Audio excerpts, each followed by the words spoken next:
My brother bullied me my entire life.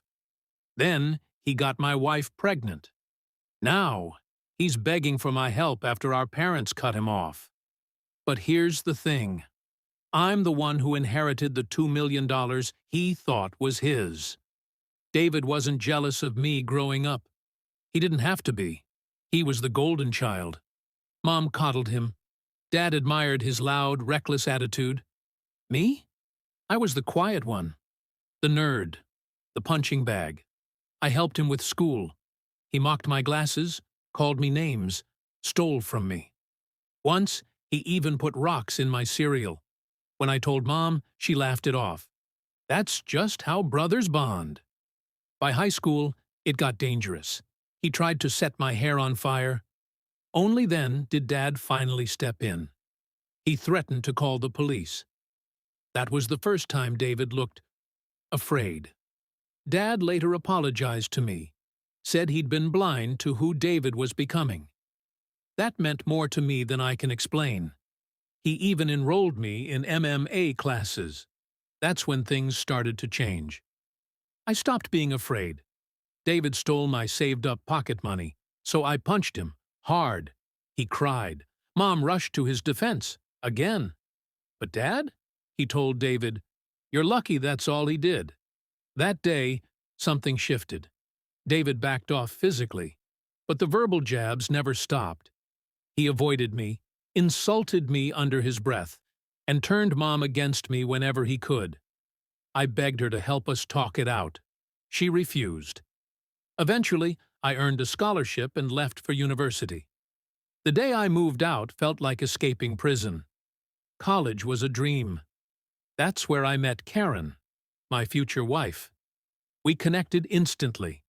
She was warm, grounded, everything I thought I needed. We married right after graduation when we found out she was pregnant. I was overjoyed. Finally, a family of my own. But what I didn't know was that Karen had been sleeping with someone else. Twice. And the second time was with my brother. At first, I forgave her past mistakes, wanting to keep our family whole. But 3 months ago, she shattered that hope. She looked me dead in the eyes and said, "Our son might not be yours." I was stunned. Then she said it. It might be David's. I couldn't breathe. I asked how.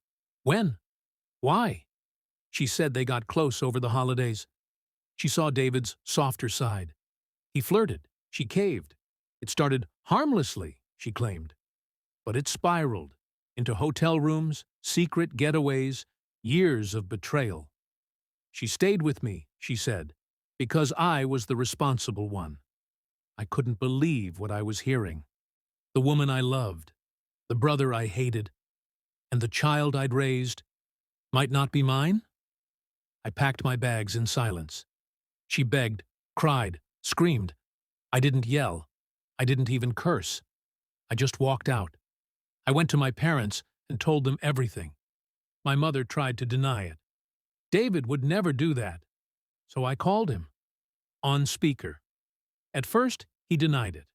Until I told him Karen had confessed. Then he said, "Can you blame her? I'm the better-looking brother." My parents heard every word. Dad was furious. For the first time, I saw him take my side without hesitation. "You're cut off," he told David. "No more tuition. No more allowance. Nothing." Mom! She tried to defend him, but this time, even she couldn't deny the truth. We did a paternity test. David was the father. The pain was unbearable. That child, the one I had sung to sleep, taken to school, called my son, wasn't mine. I filed for divorce. Karen fought for alimony, but her affair ruined her case. I moved out, lived alone for the first time, and it felt freeing. 2 weeks ago, Dad told me something unexpected. He was rewriting his will. David? He'd get $1. I'd get the rest. $2 million. That's what David threw away by betraying me. Now, he's been calling me, begging for help. He lost everything. He's alone. but I won't pick up. Not because I want revenge, but because I finally have peace. To anyone watching this, sometimes cutting ties is the only way to heal. You don't owe loyalty to those who destroy you. You owe it to yourself.